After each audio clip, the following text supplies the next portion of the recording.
तर hello everyone, मी श्रेयस स्वागत करतो तुमच्या सर्वांचं आपल्या यूट्यूब चॅनलमध्ये. तर आपल्या सर्वांना माहिती आहे की महाट्रान्सको AE 2024ची जी एक्झाम होती ती 29 डिसेंबरला आपली झालेली आहे.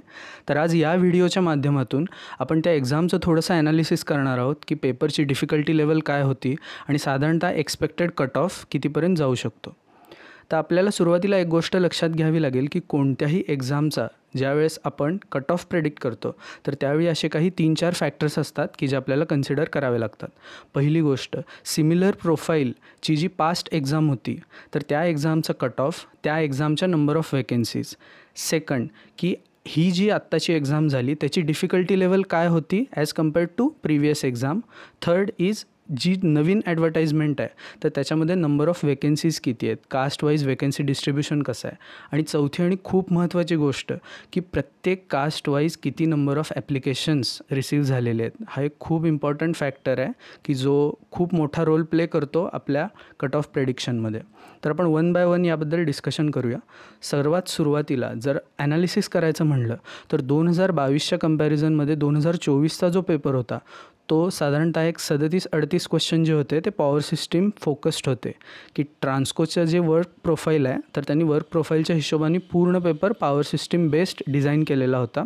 2022चा जो पेपर होता तो मी थोडासा बॅलन्स म्हणेन कारण त्यामध्ये नॉन कोअर जे सब्जेक्ट्स आहेत जसं की ॲनालॉग, डिजिटल या सब्जेक्टमधून काही क्वेश्चन्स विचारले होते.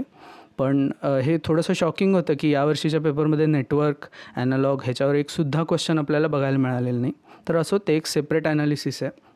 दुसरी गोष्ट की जे वॅकन्सी डिस्ट्रीब्युशन आहे तर आता स्क्रीनवर तुम्हाला वॅकन्सी डिस्ट्रीब्युशन दिसेल जी आपली ॲडव्हर्टाइजमेंट आलेली होती महाट्रान्सकोची. त्यानुसार 419 जागा होत्या.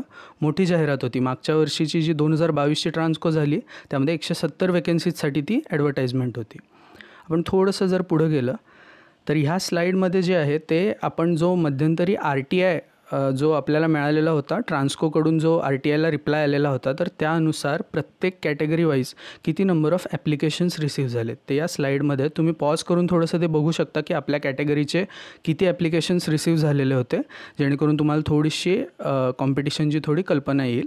सेकंडली अजून आपण थोडंसं जर पुढं गेलं तर आता की कट ऑफ किती जाईल, माझं सिलेक्शन होईल का नाही, तर अशा गोष्टी तुमच्या मनात येतच असतील आणि त्या यायलाच पाहिजेत कारण जो सिरियस कॅन्डिडेट आहे त्याच्या मनात त्या गोष्टी येतच असतात. तर सुरुवातीला ओपन जनरलचा जो कट ऑफ आहे की मी जितका रिसर्च केला, मी माझ्या आजूबाजूच्या मुलांना की जे प्रिपेअर करत होते ट्रान्सकोसाठी त्यांच्याशी थोडंसं बोललो, थोडासा रिसर्च केला आणि माझ्या मते की ओपन जनरलचा जो कट ऑफ आहे तो 97 to 99च्या रेंजमध्ये असेल कारण वेकन्सी 73 होत्या जनरलसाठी. ओपनचा जो वुमन रिझर्वेशनचा कट ऑफ आहे तो साधारणतः 85 to 87च्या रेंजमध्ये जाऊ शकतो कारण 34 वेकन्सी होत्या. तर पॉज करून तुमची जी काही रिस्पेक्टिव्ह कॅटेगरी असेल तर त्याचा तुम्ही हा कट ऑफ तुमचा बघून घेऊ शकता की. आणि दुसरी गोष्ट की हा एक्सपेक्टेड कट ऑफ आहे.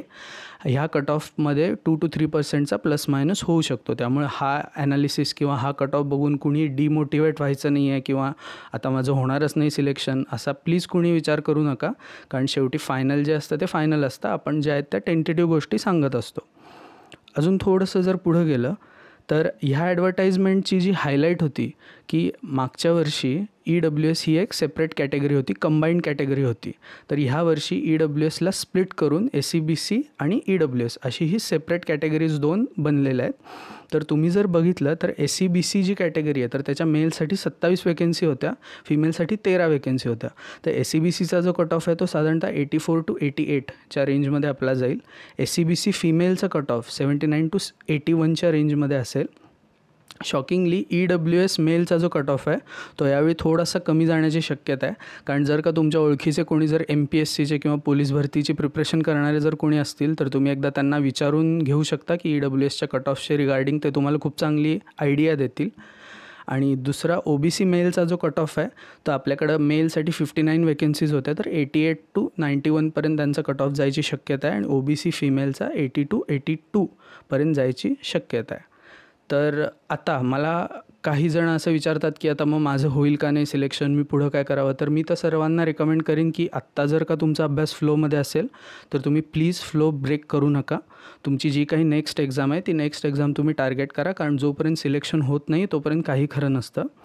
ठीक आहे. तर आणि जे काही तुमचे डाऊट्स असतील, जे काही एक्झाम रिगार्डिंग, प्रिपरेशन रिगार्डिंग, की डेली शेड्यूल कसं असावं किंवा जे काही तुम्हाला विचारायचं असेल तर ते तुम्ही कमेंट बॉक्समध्ये विचारू शकता. मी प्रत्येकाला पर्सनली आन्सर करेन.